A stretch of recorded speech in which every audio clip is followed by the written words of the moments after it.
Salut les gars, donc déjà avant de commencer, je vais vous demander un peu plus de soutien, que ce soit dans les likes ou les abonnements, ou même dans vos avis dans les commentaires, hein. J'ai l'impression que ça intéresse pas grand monde ce que je fais, alors que vous voyez les résultats d'hier encore, même en étant à la ramasse en Ligue des Champions, on est largement positif, même si sur un jour, comme je le dis, l'important c'est le long terme, mais bon, si vous allez voir les autres pronostiqueurs, entre guillemets, hier sur YouTube, c'était du combiné United et la Roma. Parfois, il y avait combiné Aston Villa et United.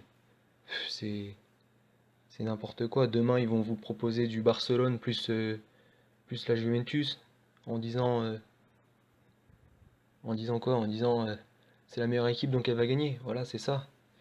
Bah non, c'est pas ça le foot. Si la meilleure équipe gagnait à chaque fois, tout le monde serait millionnaire avec les paris sportifs, hein. Et bah, ces gens-là, ils perdent de l'argent et j'espère qu'ils vous en font pas perdre. Donc voilà, j'espère que je vais avoir un peu plus de soutien, ça va me donner l'envie de continuer. Parce que je peux très bien faire ça dans mon coin, hein. Ça me, je vous donne des trucs limite, parce que l'analyse que je fais, par exemple, Zohor allait trouver la stat comme quoi il avait tout le temps marqué à Brentford. Fallait le faire quand même. Je pense pas qu'il y ait beaucoup de gens qui se soient portés sur ce genre-là. Moi je le sentais bien. Bon voilà, quelques erreurs en Ligue des Champions. Je suis bien content que United se fasse sortir au final parce que c'est une insulte au football. Mourinho, il arrive vers la fin, là, c'est plus possible il se plante partout, tous les choix qu'il fait sont mauvais. Une équipe avec un talent offensif comme celle de United, elle arrive à se faire bouger par une équipe comme Séville, qui pourtant, c'est pas leur meilleure saison cette année, Séville, hein. Ils sont pas hyper top en championnat, ils ont déjà perdu 11 fois, et pourtant ils ont été complètement dominés et c'est complètement mérité. Donc voilà, c'est comme ça. Donc la Roma, pareil, ça a gagné 1-0. Je vais pas les critiquer, hein, ils ont fait le travail, c'est tant mieux pour eux, ils sont qualifiés. Il n'y a pas de regret sur ce match-là. Donc on se retrouve pour les pronos du jour. Alors déjà pour commencer, pas de Ligue des Champions aujourd'hui. Je sais peut-être ce que j'aurais dû faire hier. Je l'ai fait la semaine dernière déjà, mais c'est trop indécis. Bon déjà Bayern, Beşiktaş, on l'a vu la semaine dernière, hein, les équipes qui n'ont plus rien à jouer, ça peut complètement déjouer sur un match, ou même pas jouer du tout, faire 0-0. Donc je préfère oublier ce match-là. Et Barcelone contre Chelsea, j'ai beau chercher, il n'y a pas grand-chose à prendre dans ce match. Chelsea peut très bien créer la surprise, comme le Barça peut gagner 4-0. Je pense quand même que le Barça est largement au-dessus. Bon, on sait jamais, hein, Antonio Conte, il a déjà fait des miracles, pourquoi pas. Je pense qu'au niveau des buteurs, il n'y a pas grand-chose à prendre, que ce soit du côté de Chelsea ou de Barcelone. De Barcelone, les cotes sont trop faibles et Chelsea, il y a Hazard peut-être, mais ils n'ont pas de buteur attitré, donc c'est compliqué. Donc pas de Ligue des Champions aujourd'hui. Et donc le prono du jour, le seul prono du jour, Mario Mandzukic. Saison un petit peu en demi-teinte pour lui. Il a seulement 4 buts, c'est sûrement sa pire saison depuis un certain moment. Ouais, depuis 10 ans, il a pas fait une saison aussi faible.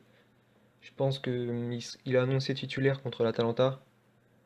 La Juve va sûrement faire tourner, mais ne peut pas laisser passer cette occasion de prendre l'avance sur Naples. Ils vont avoir beaucoup de rendez-vous en Ligue des Champions, en Coupe. Donc plus ils auront d'avance, plus ils seront confortables et plus ils auront de jokers à utiliser à l'avenir. Donc je pense qu'il Mandzukic sera titulaire. Il n'a pas marqué depuis un moment. L'Atalanta, c'est une équipe qui lui réussit assez bien. C'est l'équipe contre laquelle il marque le plus en Serie A. Donc il est coté à 2,90. C'est quand même un top buteur, Mandzukic. Même si bon, il est repositionné sur le côté à la Juventus, donc c'est un peu plus compliqué. Je pense qu'il aura des occasions de marquer et à cette cote-là, ça se joue. Donc Mandzukic à 2,90, 0,5% pareil. Je pense pas que ce sera un match facile pour la Juventus. Ça sera ouais, dans la douleur, je pense. Mais je pense qu'ils gagneront quand même. Donc voilà, bah, c'est tout pour aujourd'hui. Demain à l'Europa League sûrement.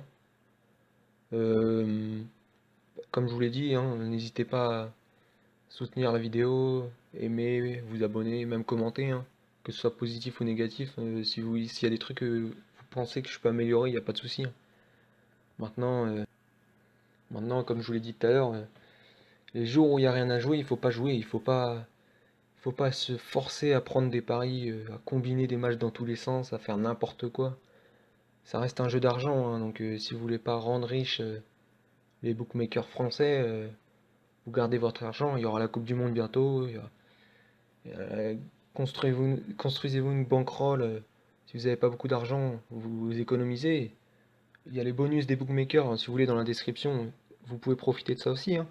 Ça fait 100 euros plus 100 euros plus 100 euros, mais au final, c'est ça qui va vous faire prendre de l'argent. Et plus vous aurez de l'argent, plus vous serez confortable et vous serez plus dans l'obligation de jouer tous les jours pour essayer de rattraper ce que vous avez perdu hier, etc. Donc c'est sérieux les paris sportifs, c'est de l'investissement, c'est pas un jeu.